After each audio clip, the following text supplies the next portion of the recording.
Olá, estudante! Sejam bem-vindos à nossa primeira aula. Eu sou Ana Carolina, sou professora do curso técnico de Tradução, Interpretação e Libras.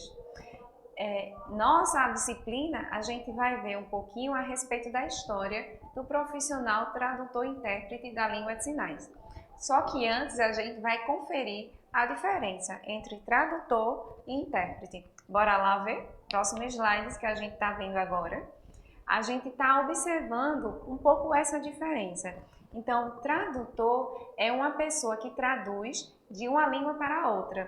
Tecnicamente, a tradução ela refere-se ao processo envolvendo menos uma língua escrita, pelo menos uma. Assim, tradutor é aquele que traduz de um texto escrito para outra língua, ou seja, de uma forma mais ampla, para que você entenda melhor. Tradutor é aquele que pega um texto e ele traduz para a língua que deseja. Mas e o intérprete? O intérprete é a pessoa que traduz e interpreta de uma língua de sinais para a língua falada e vice-versa, em qualquer modalidade que se espera a língua escrita. Para que você possa entender melhor e se familiarize um pouco, o intérprete é aquele que absorve a informação, ele sintetiza para a língua-alvo, ou seja, para a pessoa, o ouvinte ou até mesmo o próprio surdo que ele deseja passar essa informação. Mas uma curiosidade que talvez você goste de saber, possa gostar de saber. Você sabia que a trajetória do profissional intérprete de Libras, ele deu início através de familiares, amigos e vizinhos? Muito interessante essa história, né?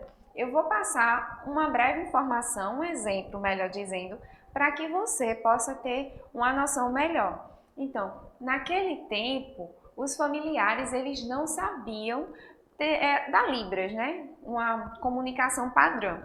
Então, o que eles faziam? Eles se comunicavam com essas pessoas. Mas talvez você que está aí me vendo e eu estou aqui no estudo, você esteja querendo saber. Então, como é que eles faziam para se comunicar com a pessoa com deficiência auditiva? Vamos ver no próximo slide? Então, como você está vendo, essa palavrinha mímica, isso mesmo, ele usava uma mímica. Mas vamos entender um pouquinho o que significa mímica?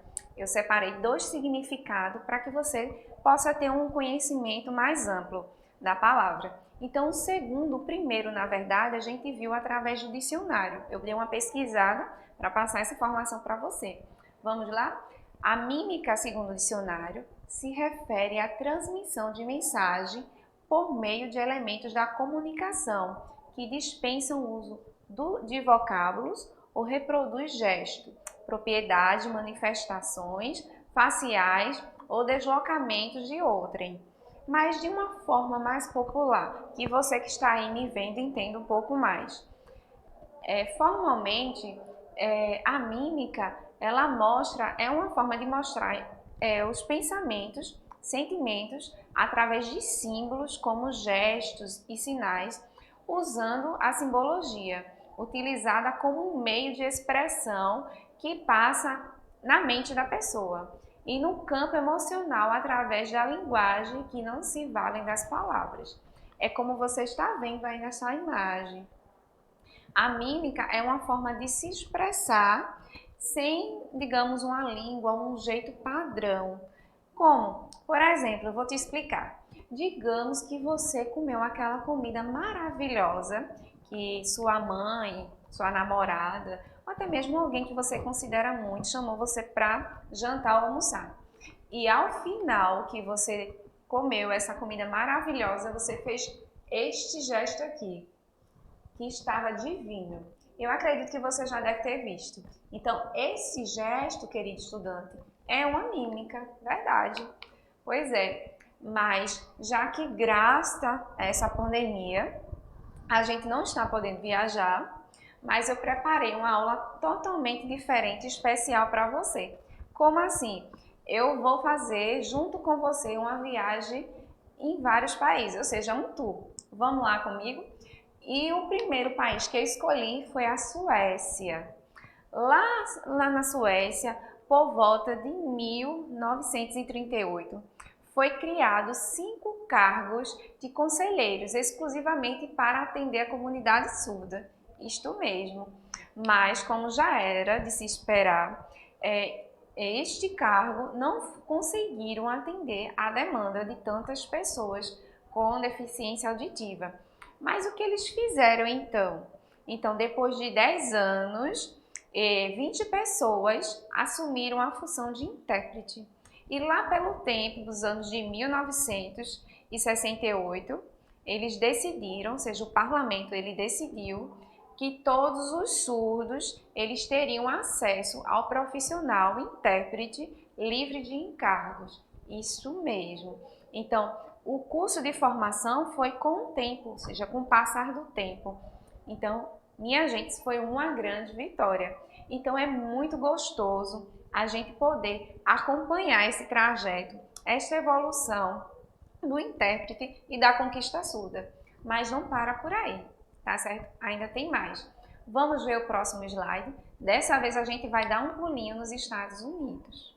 Como vocês estão vendo aí, em 1964 foi criada a primeira Organização Nacional de Intérprete para Surdos nos Estados Unidos. E o primeiro intérprete por lá foi Thomas Gallard. Isso mesmo. A gente vai aprender um pouquinho mais da história dessa figura que foi muito importante, tá? Eu deixei lá no teu e-book, dá uma olhadinha, é um link falando um pouquinho mais de Thomas.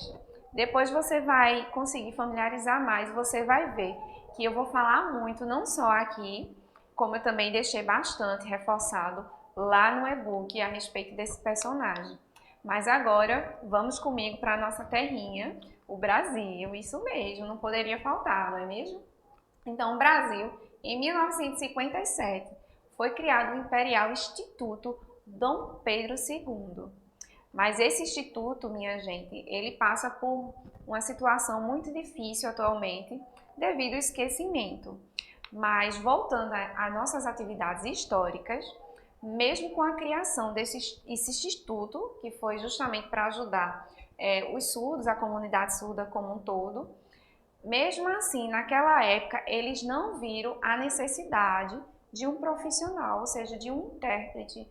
Só lá para os anos 80 que eles sentiram essa necessidade. E em 1988, houve o primeiro encontro de intérprete. Mas eu acho que você já está por dentro, você que é aluno esperto, você já deve saber que foi a FENES que reuniu, né, com reunião de alguns intérpretes para a troca de conhecimento. E depois disso, no mesmo ano, lá no Rio de Janeiro, abriu-se as comportas para atividades televisivas e só crescimento, né, minha gente? A gente tem visto isso, o passo a passo do intérprete ganhando espaço no mercado. Mas você já ouviu falar também, vamos lá para mais uma história, do pai do surdo? Se não, dá uma olhadinha no próximo slide. Estou apresentando a você esta figura que foi muito importante, que na verdade o nome dele é Charles de Lepé. Foi um dos profissionais que muito ajudou a comunidade surda. Mas como? Como ele ajudou, né? Porque na época ele era o único que reconhecia o surdo como cidadão e não apenas como um simples incapaz de raciocinar, como infelizmente a gente tem visto isso atualmente, né? Mas ele também não parou por aí, porque ele se tornou importante. Ele ajudou as pessoas com deficiência auditiva a falarem no seu próprio dialeto. Isso. Então, essas pessoas elas passaram a ter uma forma de comunicação diferenciada e oficializada através de Charles de Lepé. Isso foi uma grande vitória. Então, parabéns, Charles, né? Você foi uma das pessoas que fizeram uma grande diferença nessa comunidade surda. E não é por menos que a gente está falando dele hoje, né?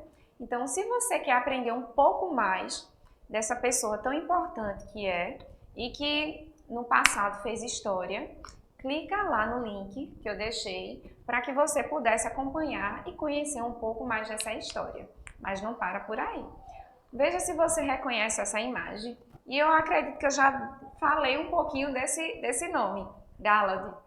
Mas Galad tem referência com uma pessoa que a gente já viu, não é mesmo? Thomas Galad. Ele foi o primeiro intérprete a atuar nessa faculdade. Isso mesmo. Então, essa universidade, ela foi a primeira a ter uma grade curricular 100% voltada para a pessoa surda. E isso foi uma grande conquista, porque naquele tempo já era difícil, né? O estudo, a comunicação inclusiva na escola. Agora imagina uma universidade com sua grade curricular 100% voltada à pessoa surda. Então, mas não parou por aí. Você sabia que em 1997, a FENES, em parceria com a Universidade Federal do Rio Grande do Sul, promoveu o primeiro curso de formação de intérprete? Isso mesmo. E como o mundo ele não para de girar, a Libras também não parou de evoluir. Mas como assim? Em 2008, a Universidade Federal de Santa Catarina ela criou o curso de bacharelado em Letras Libras na modalidade à distância. Vamos conhecer um pouco dessa universidade? Esta aí, a universidade que você está vendo, a Universidade de Santa Catarina. Então, ela já chegou chegando, minha gente. Como assim? Simplesmente, ela criou 450 vagas para 15 polos distribuídos no país. Então, muito importante saber disso. E até hoje ela está lá, ainda existe, tá?